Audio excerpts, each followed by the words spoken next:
When was the first time you heard the word Pengkid? Who and what are Pengkids? The word doesn't even exist in our dictionary. So, who invented the word that describes a certain lifestyle? And where does this term come from? Whatever the source of the term Pengkid, it has become part of our street vocabulary, used by not only the public, but also media. And media gives credence to terms and words picked from the streets. So what is Pengkid? Well, it's a term to describe women who behave and dress like men. But is it as simple as that?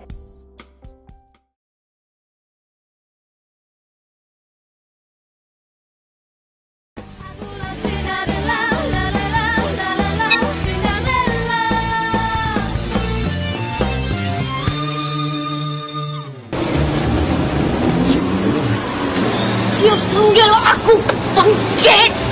Weh, gua Pengkid ke bukan Pengkid ke? Lu macam mana nak tahu? Ha? Lu ni orang cakap lu Pengkid lu marah. Bang aku pula. Orang aja Pengkid. Ni marah gua. Lu panggil gua Pengkid sekarang ni. Gua tak puas hati. Ha? Minta maaf sekarang. Gua nak lu minta maaf sekarang.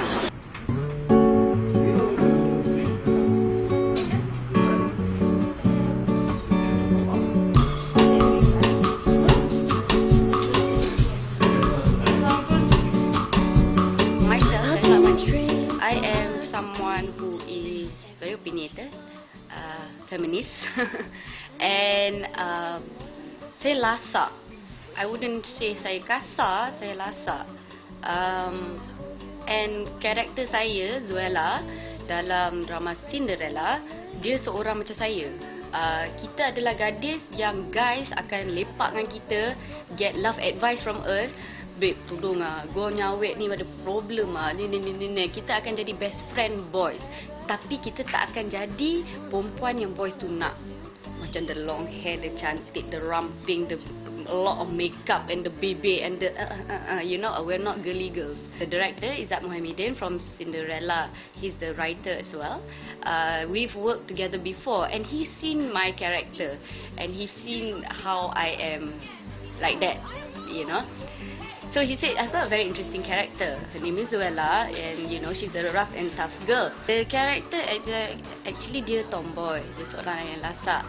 Jadi bagi saya to act as Zuela bukan senang tapi dia lagi dekat dengan saya. Jadi saya enjoy the whole time on set. I got a lot of feedback from girls who were like me and Zuela.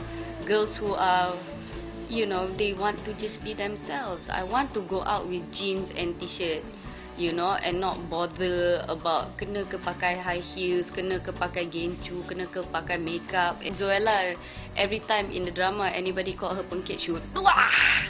It's so funny. It's just waiting aja for somebody to call her Pengkid, and she'll freak out, you know, freak out, kau, you know, because it's a label. I don't like it. Labels are something yang orang suka letak. Kalau dia tak letak label tu, dia rasa uncomfortable. Dia ni apa? Kan? So dia suka letak, you know, oh, Japan tomboy, you know, dia art film. Dia suka letak label. Kan? Dia suka letak label. Tomboy, Pengkid, gay, tranny. Dia suka letak label. You know, at least with that label, if you have wearing that label, okay, you macam tu. So you after that macam ni, macam ni, macam ni. So they think they can predict what you doing. Once they have that label, dia orang rasa selamat.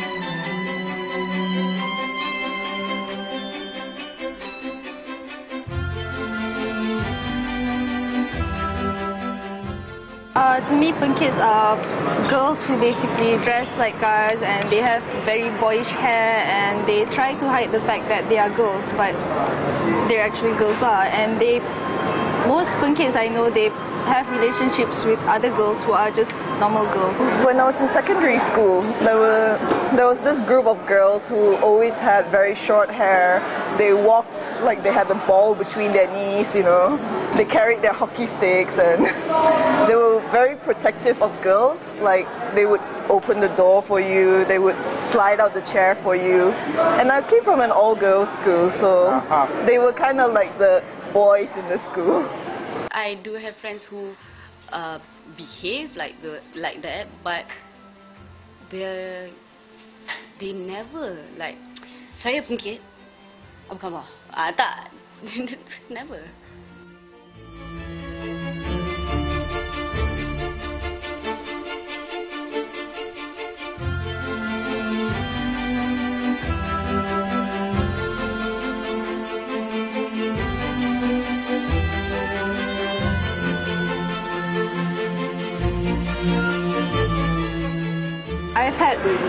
I've had people calling me a boy and calling me names like Megat lah, Ahmad and all that. And I remember once I was walking in campus and then there was a group of boys sitting around and they saw me and they started yelling, Abang, Abang, Abang, you know, like I have short hair and I wear big shirts and, you know, just I dress normally, I dress almost like a boy. So people just assume that I'm a Pengkid.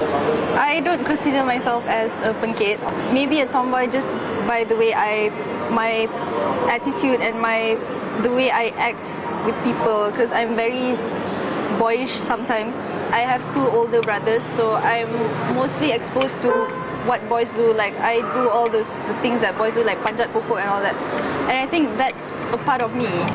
On normal days, I dress up like this, but I do wear skirts and I wear dresses and I do sometimes try to be a bit more feminine. So to me it's just fashion and it's just a trend and it's a style. It's just what I wear. It's not actually like who I want to become. I've experienced this for quite a long time. Even when I had long hair, just because I act like a boy and I'm not as feminine as most girls, they treat me like a boy and they call me a boy.